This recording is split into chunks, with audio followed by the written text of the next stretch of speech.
menjadi sukses, kenali 3 hal. Yang pertama, siapa dirimu. Yang kedua, apa yang harus kamu lakukan. Dan yang ketiga, bagaimana cara kamu melakukan apa yang mau kamu lakukan. Nah, sama seperti bangsa Indonesia kala itu, sudah merdeka, sudah melakukan proklamasi, tetapi masih harus tetap melakukan berbagai hal. Contohnya, banyak sekali terjadi perjanjian, perundingan, mencari dukungan dari negara-negara besar, mencari dukungan dari PBB, dan masih banyak hal lainnya. Nah, kamu bagaimana? Bagaimana kisah dari perundingan? Bagaimana kisah dari mencari dukungan dari negara lain? Silahkan simak video pembelajaran kita berikut ini. Di pertemuan yang kedua, kita akan membahas mengenai perjuangan dengan diplomasi. Usaha diplomasi demi mempertahankan Indonesia. Nah, sebelum lebih lanjut kita mempelajari apa saja usaha ataupun perjuangan dengan cara diplomasi, maka terlebih dahulu kita harus mengetahui apa tujuan pembelajaran kita di hari ini. Tujuan pembelajaran kita di hari ini adalah dengan mempelajari perjuangan pertahanan kemerdekaan Indonesia melalui jalur diplomasi, diharapkan siswa mampu meningkatkan semangat dan giat dalam melakukan setiap karya pertahanan perjuangan kemerdekaan Indonesia, agar siswa dapat dengan sadar lebih mengutamakan saudara yang memerlukan bantuan untuk memajukan perekonomian bangsa Indonesia. Nah, langsung saja kita mulai materi kita di hari ini. Perjuangan dengan kekuatan senjata itu perjuangan bangsa Indonesia dalam mempertahankan kemerdekaan. Nah, selain dengan kekuatan senjata, bangsa Indonesia juga melakukan perundingan ataupun diplomasi. Berarti diplomasi itu sama dengan perundingan. Nah, diplomasi dilakukan di Indonesia dengan 3 cara. Pertama, itu mencari dukungan dengan negara-negara anggota PBB. Berarti Indonesia mencari dukungan kepada negara-negara yang ikut di dalam anggota PBB. Nah, dukungan terhadap kemerdekaan dan kedaulatan Indonesia ini mengalir dari negara-negara sahabat. Negara-negara tersebut misalnya ada Amerika, salah ibu, ada Australia, ada India, dan negara yang bergabung dalam Liga Arab kala itu. Nah, pembahasan terkait dukungan negara-negara sahabat terhadap kemerdekaan Indonesia akan dibahas pada materi yang berikutnya nanti. Nah, itu dukungan yang pertama, cara diplomasi yang pertama yang dilakukan sama Indonesia. Cara yang kedua itu adalah membawa masalah Indonesia Belanda ke hadapan Dewan Keamanan PBB. Jadi masalah antara Indonesia dengan Belanda yang tidak mau melepaskan Indonesia itu dibawa ke ranah keamanan Dewan PBB. Itu cara yang kedua. Cara yang ketiga itu berunding secara langsung dengan Belanda, melakukan perundingan. Nah, jadi para tokoh dan juga pejuang Indonesia itu melakukan sejumlah perundingan langsung dengan Belanda. Sebagai contoh misalnya, ada perundingan permulaan yang dilaksanakan pada 10 Februari sampai dengan 12 Maret 1946 yang memprakarsai Panglima Afne Lejen Philip Christian. Jadi ini melakukan perundingan. Ini salah satu contohnya.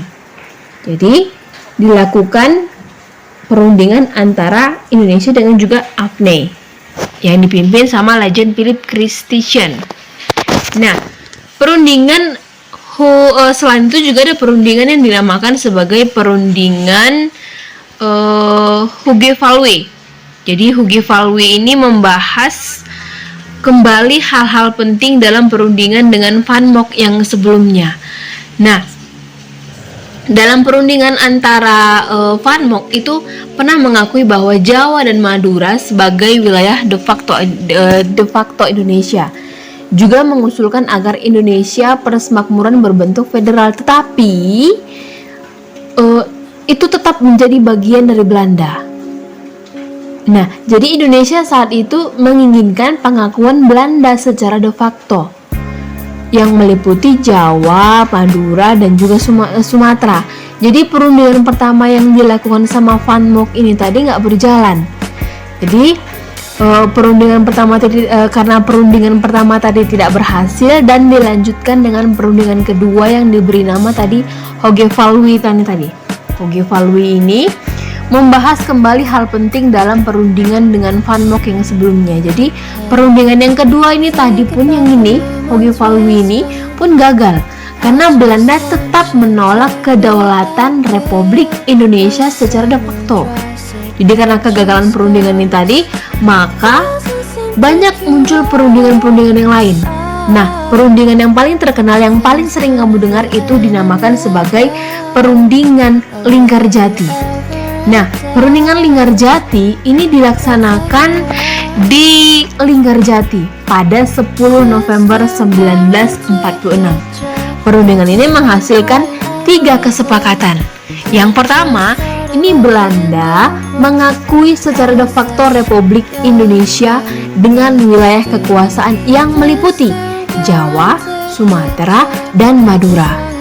Dan Belanda itu harus meninggalkan wilayah de facto paling lambat di 1 Januari 1949. Itu yang pertama. Belanda harus mengakui secara de facto Republik Indonesia. Nah, itu yang pertama. Yang kedua, itu Republik Indonesia dan Belanda bekerja sama dalam membentuk negara serikat dengan nama Republik Indonesia Serikat. Yang ketiga, Republik Indonesia Serikat dan Belanda ini membentuk Uni Indonesia Belanda yang diketuai oleh Ratu Belanda. Nah, jadi perjanjian itu ditandatangani pada 25 Maret 1947. Jadi dari perjanjian itu menimbulkan dua sisi. Yang pertama sisi positif. Jadi kalau sisi positif ini mengakui secara de facto wilayah Indonesia yang meliputi Jawa, Sumatera, dan Madura. Sedangkan sisi negatifnya itu pengakuan de facto itu tidak sesuai dengan luas wilayah Hindia Belanda yang meliputi dari Sabang sampai Merauke. Tadi kalau positifnya Indonesia, permintaan Indonesia yang daerah Jawa, Sumatera, dan Madura itu harus diakui sama orang Belanda. Ya oke, diakui. Tetapi negatifnya lebih banyak ternyata wilayah yang dikuasai sama Belanda dibandingkan wilayah yang dikuasai sama Indonesia.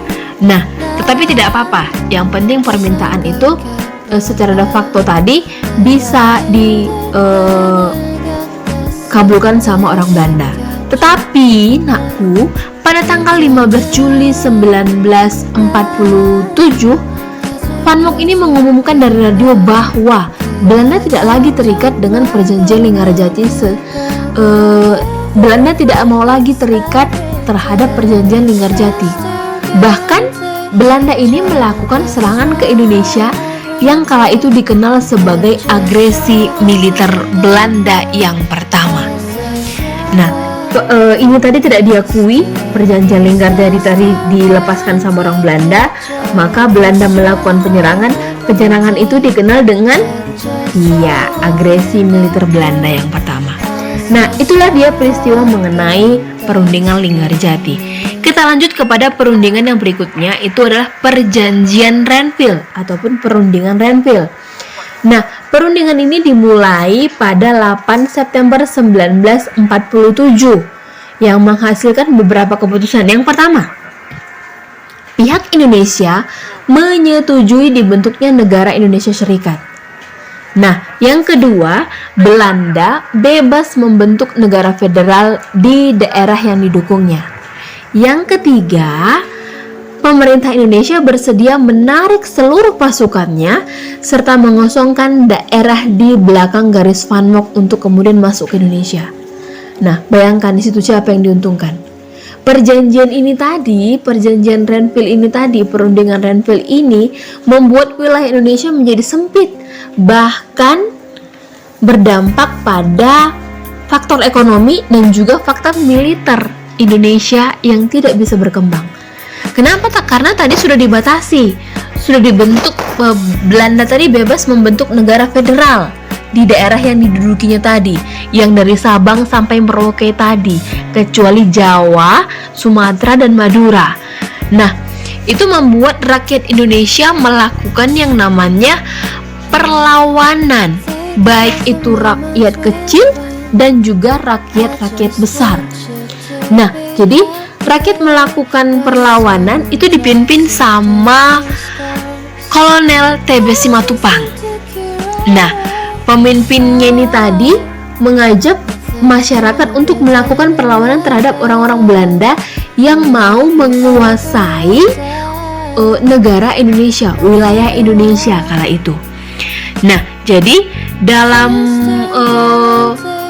perlawanan yang dipimpin sama TB Simatupang ini berakibat perjanjian Renville ini gagal lagi, dan peristiwa ini dikenal sebagai dikenal sebagai agresi militer Belanda yang kedua. Kenapa? Karena ada perlawanan antara orang Belanda dengan kelompok yang diketuai sama TB Simatupang ini tadi. Gitu dia. Nah, kita tinggalkan perundingan Renville, kita lanjut kepada perjanjian Romroyen. Nah, UNCA adalah organisasi UNCI ini akhirnya berhasil kembali membawa permasalahan Indonesia dengan permasalahan Belanda kepada meja perundingan kembali, dibawa kembali, berhasil mereka. Nah, kali ini Indonesia diwakili sama Mr. Muhammad Royem, sedangkan kalau Belanda itu diwakili sama Frederik van Royen. Tadi Indonesia diwakili sama Muhammad Royem, sedangkan kalau Belanda diwakili sama Frederik van Royen. Nah, isi dari perjanjian ini tadi, ini kalau pernyataan Indonesia mengatakan bahwa Indonesia bersedia memerintahkan seluruh pengikut republik yang bersenjata untuk menghentikan perangnya terhadap perlawanan orang Belanda, untuk melawan orang Belanda. Nah, pernyataan yang kedua yang dinyatakan sama Indonesia itu bersedia menjaga ketertiban, keamanan, dan juga menjaga perdamaian. Yang ketiga, bersedia turut serta dalam KMB, Konferensi Meja Bundar di Den Haag dengan tujuan mempercepat penyerahan kedaulatan kepada negara Indonesia Serikat dengan tanpa syarat setelah para pemimpin pemerintah kembali ke Jogja. Jadi Indonesia bersedia mengikuti konferensi meja bundar, yang penting para pemimpin kami ini kembali ke Jogja. Nah, itu permintaan sama orang Indonesia. Nah, sedangkan pernyataan dari pihak Belanda mengatakan bahwa mereka mau menghentikan aksi militernya dan membebaskan para tahanan politik. Nah, berarti jawaban ini tadi, pernyataan ini tadi dijawab sama orang Belanda. Nah, jadi itu yang pertama. Yang kedua, menyetujui kembalinya pemerintahan Republik Indonesia ke Jogja. Ini juga dijawab ya. Nah, yang ketiga, menyetujui yang namanya Republik Indonesia sebagai bagian dari negara Indonesia Serikat. Dan yang keempat, berusaha menyelenggarakan KMB. Nah, ini juga tadi kita katanya mau ikut KMB. Berarti yang dijawab semuanya ini sama pihak Belanda adalah poin yang ketiga dari pernyataan Indonesia. Jadi dengan demikian aku, penduduk Belanda atas Yogyakarta sejak 19 Desember 1949 itu berakhir. Nah, jadi maka dengan berakhirnya pendudukan Belanda di sana, maka berakhir juga yang namanya peristiwa agresi militer Belanda yang ketiga. Nah, adalah yang namanya kata damai antara Belanda dengan Indonesia kala itu. 자신이 미워서 한참을 울었어. 그래야 기분이 나아질 것. Nah, itu dia video pembelajaran kita di hari ini. Ibu harapkan kamu tetap semangat, tetap mencari bagaimana cara agar kamu bisa sukses ke depannya. Jangan seperti yang lalu-lalu. Ingat, bagi siswa yang belum mengerjakan tugas, terutama catatan, nanti bulan 9 Ibu tagih loh. Lengkapi itu semua ya anakku. Salam semangat, salam SFD. Semangat, fraternitas, Dina. 나약한 모습은 숨기고 살아야지.